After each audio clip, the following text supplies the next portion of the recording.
Deus. Glória a Deus.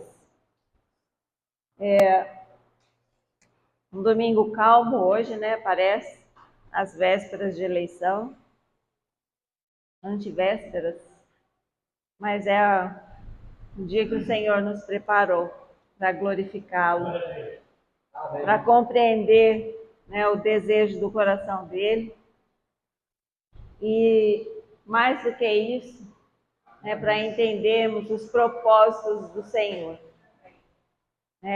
Nós estamos aí há alguns dias também do encontro de mulheres e nós precisamos, né, estar em oração sim por esse tempo.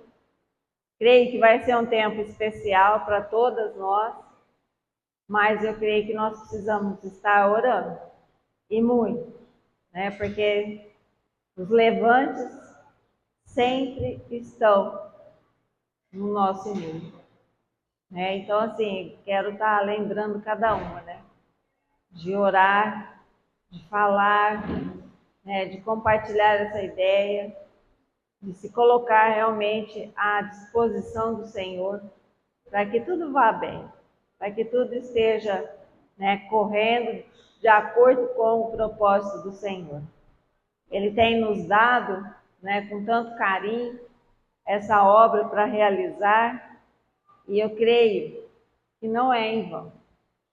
Creio que a vontade do Senhor ela é soberana sobre todas as coisas. Nós precisamos, né, colaborar com Deus. Amém? Amém. Glória a Deus. Eu queria, né, orar, compartilhar com os irmãos hoje uma palavra que está aqui no Antigo Testamento, em Gênesis, capítulo 2.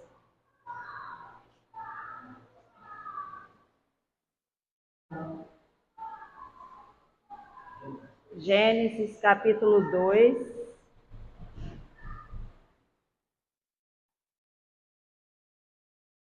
Nós vamos ler a partir do versículo 15. Amém? Tomou, pois, o Senhor Deus ao homem e o colocou no jardim do Éden, para o cultivar e o guardar. E o Senhor Deus lhe deu esta ordem: de toda a árvore do jardim comerás livremente, mas da árvore do conhecimento do bem e do mal não comerás, porque no dia em que dela comeres, certamente morrerás. Amém? Até aqui.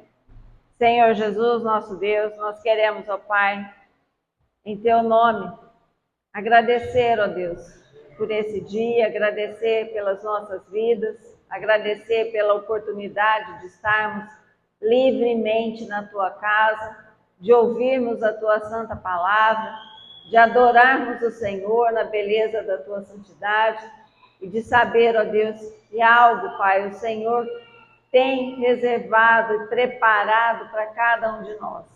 Por isso, Senhor Jesus, eu oro, Pai, pedindo perdão pelos meus erros, minhas falhas, para que o Senhor me use como instrumento do Senhor. Fala, Senhor Jesus, através da minha vida, e, ó Deus, que possamos sair daqui transformados, ó Deus, transformados no nosso pensamento, no nosso sentimento e nas nossas ações. É o que eu oro, Pai, em nome de Jesus. Amém. É uma palavra bem conhecida, né? Uma palavra que traz muitos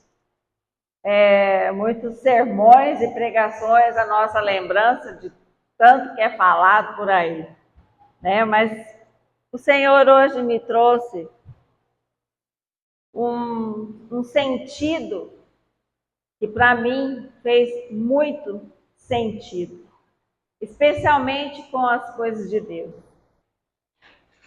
com aquilo que o Senhor tem colocado nas nossas mãos para realizar.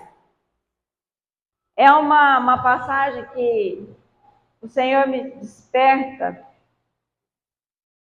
logo aqui no comecinho que ele fala, né? Deus colocou o homem no jardim para o cultivar e o guardar. O que isso tem a ver com nós hoje, né? Deus colocou o homem no jardim do Éden para cultivar, ou seja, Deus ali estabeleceu um trabalho e deu também a capacidade para o homem proteger aquele lugar, guardar aquele lugar, guardar as ordenanças, né? A ordem natural das coisas ali, a ordem da natureza daquele lugar. Nós sabemos que o Éden, o jardim do Éden, ele é espiritual, mas também ele nos remete o material.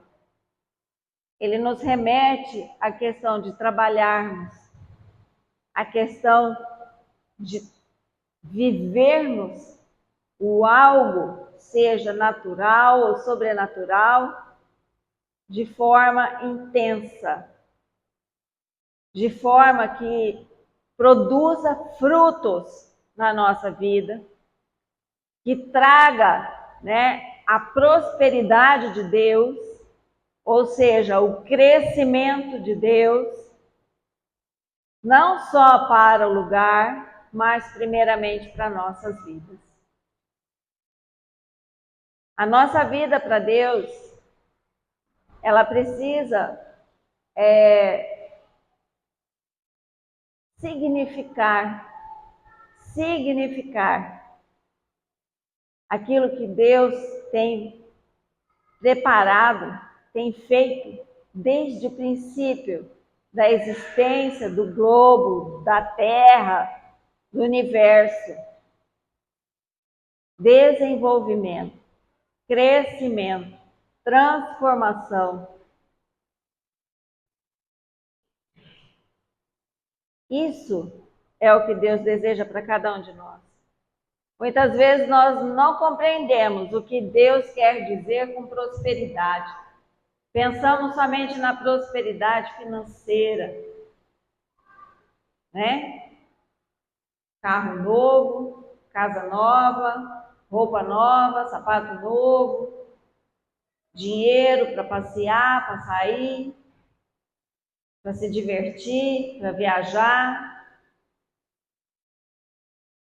Nós dificilmente nos lembramos que a prosperidade de Deus é para algo mais. A prosperidade de Deus é para que a nossa vida seja um testemunho do fruto de Deus. Um testemunho do fruto de Deus. E nós vemos, né, em todos os momentos, em todos os lugares, Deus desejando o crescimento, a multiplicação, a transformação. Muitas vezes sofremos as consequências da nossa inércia, de achar que está tudo bem, que está ótimo do jeito que está, e sofremos com isso. E não é só a nossa casa, só o nosso bairro, só a nossa cidade, é o nosso país todo que sofre com essa condição de inércia. Porque não conseguimos, né? Achamos que por ser um só, por ser pequenininhos, a nossa voz não será ouvida, a nossa voz não será atendida, não vai trazer nenhuma consequência que seja realmente positiva para o nosso meio, para a nossa nação. Mas eu gostaria de lembrar desse dia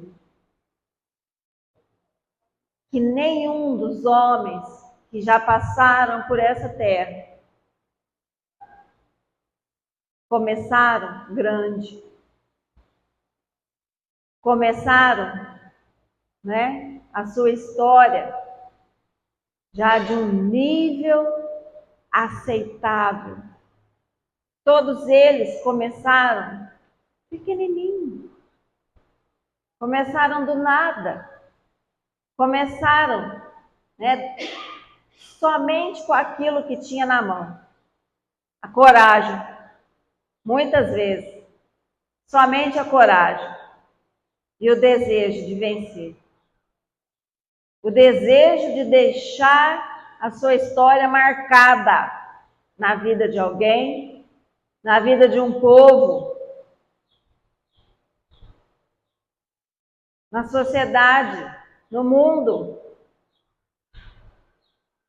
Será que nós conseguimos alcançar o desejo de Deus? Ele nos dá, sim, condições de escolher o que nós queremos para a nossa vida. O que nós desejamos deixar como herança para os nossos filhos. E eu não estou falando de herança material.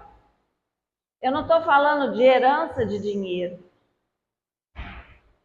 Mas herança de uma vida, de uma história, de um marco, de uma mudança. O meu pensamento produz mudança. O meu pensamento traz, sim, revolução por onde eu passo. O meu pensamento, o meu desejo, as minhas ações envolve pessoas,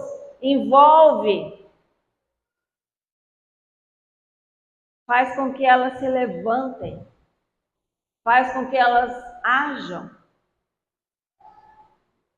Isso nós precisamos compreender também como prosperidade. A minha vida precisa deixar algo marcante na vida de outras pessoas. Mas eu só vou conseguir isso se eu me envolver, se eu me dispor a fazer, se eu me dispor a me entregar, se eu me dispor a zelar por aquilo que está ao meu alcance fazer. Nós temos, né, a história narrada, contada, escrita, de que Adão não guardou o seu jardim. Não cuidou do seu jardim da forma como ele deveria ter feito. A consequência disso foi que ele foi expulso daquele lugar. Foi, né, tirado o direito dele de permanecer ali. Porque ele simplesmente não guardou da forma como deveria. Eu fico pensando, quando Deus fala para Adão, cultiva e guarda o jardim, será que Deus e Adão já sabiam que por ali rondava o inimigo? Que por ali ele já passeava, já tinha acesso, já tinha liberdade, já conversava com o ser humano? Deus está dando um alerta, guarda esse jardim. Guarda o que é seu. Se isso daqui realmente tem significado para você, toma conta disso que eu estou colocando você.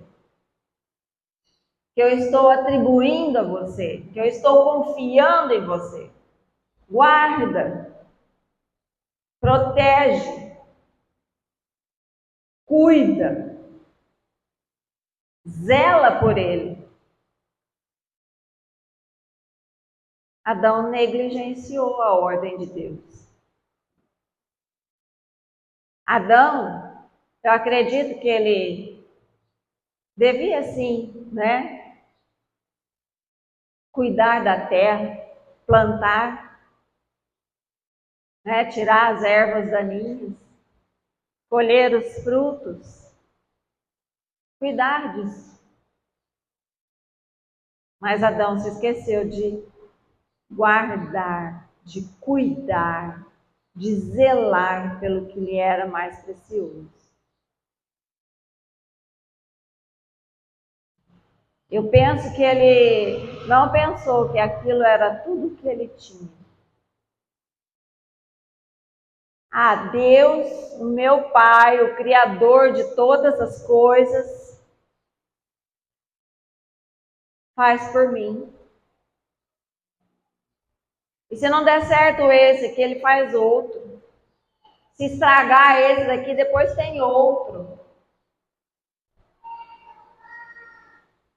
Ele não pensou que a morte, o que poderia ser essa morte? O que poderia ser essa separação, a consequência dessa separação? E hoje? O que tem sido para nós o nosso jardim? A nossa família, a nossa casa, a nossa igreja, os filhos, o trabalho, amigos, escola, estudo, projetos de vida. O que tem sido o nosso jardim? Casamento? Eu faço essa pergunta assim, porque nós precisamos entender o que tem de importante na nossa vida. Nós precisamos determinar aquilo que tem significado para nós. E observar se estamos zelando por ele. Se estamos cuidando da forma como Deus quer que nós guardemos. Porque muitas vezes eu acho que eu já estou fazendo demais. Eu estou aqui. Adão também estava lá. Estava cultivando a terra. Fazendo a obrigação dele. Fazendo aquilo que ele foi, ordenado a fazer. Mas ele se esqueceu, simplesmente, de zelar por aquilo que ele estava fazendo. E muitas vezes nós passamos a nossa vida desse jeito, fazendo, no automático aquilo que deveríamos fazer, todo dia nós fazemos, e boa. Mas nos esquecemos de zelar por aquilo, de guardar contra as ciladas do inimigo, dos ataques do inimigo, Esquecemos de guardar as entradas e as saídas do nosso coração, aquilo que sai da nossa boca, aquilo que nós deixamos entrar e descer para o nosso coração, que consegue destruir tudo ao nosso redor. É como se nós tivéssemos passado 10 anos para construir uma parede e 10 minutos para derrubá-la. Porque não estamos atentos, zelando por aquilo que tem nos sido colocado como um presente de Deus, como a glória de Deus na nossa vida. Ai, se der eu faço, se der eu vou, se der.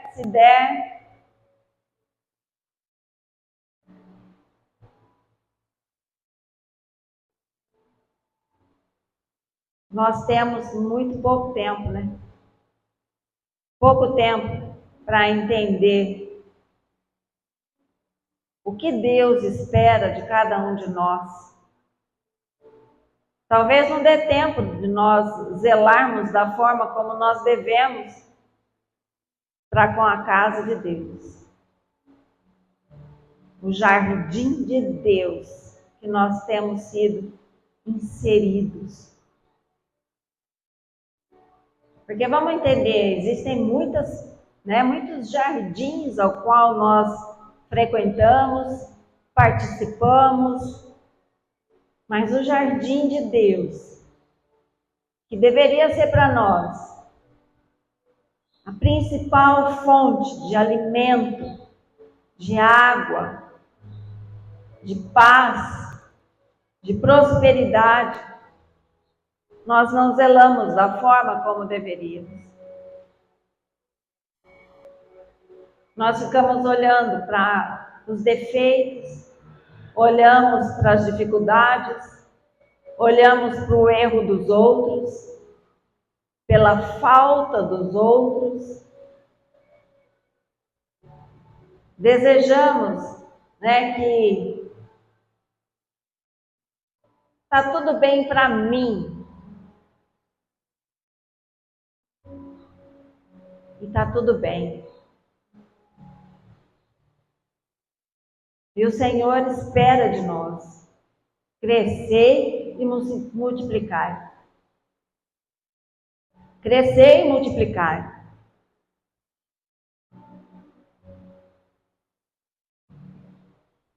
Tudo Ele tem colocado diante dos nossos olhos. O nosso jardim está pronto. O nosso jardim está, cada dia mais ataviado, cada dia mais perfumado. Mas eu não estou cuidando dele da forma como Deus quer que eu cuide. E eu preciso zelar pelo meu jardim. Porque ele é tudo o de melhor que Deus tem para mim. Eu preciso compreender o significado do jardim de Deus na minha vida. O jardim de Deus, ele pode começar na oração em secreto. O jardim de Deus pode começar na fonte inesgotável da vida. Eu acordo todos os dias. O jardim de Deus na minha vida pode começar a olhar para um sorriso da pessoa que está ao meu lado, quando eu chego na sua presença. Quando eu chego na presença de uma pessoa que está ao meu lado todos os dias, qual é a reação dela?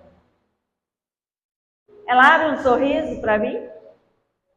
Ela tem prazer na minha presença? Ela tem prazer de estar ali comigo? É uma alegria quando ela me vê? O jardim de Deus, quando eu vejo, uma das flores de Deus desabrochando dentro da igreja, me traz alegria, me traz contentamento, ou eu fico enciumado, eu fico aborrecido, eu fico entristecido. O jardim de Deus é muito além do que eu posso imaginar. O jardim de Deus, ele tem muito mais para me oferecer do que eu simplesmente posso ver. O jardim de Deus tem todo tipo de fruto, tem todo tipo de alimento, mas que precisa ser zelado, precisa ser, investido. Mas de todo o meu coração. Não é achando que eu já fiz muito por ele, não. O jardim de Deus precisa ter o zelo que ele tem necessidade. Porque uma vez postos para fora, vai ser difícil uma segunda oportunidade. E quem pode colocar para fora? É aquele que pode matar o nosso corpo? Não. É aquele que pode, simplesmente esquecer do nosso espírito. e negar que sejamos participantes dele. Precisamos sim zelar pelo jardim de Deus na nossa vida. Amém? Essa era a palavra do Senhor para hoje. Amém. Glória a Deus.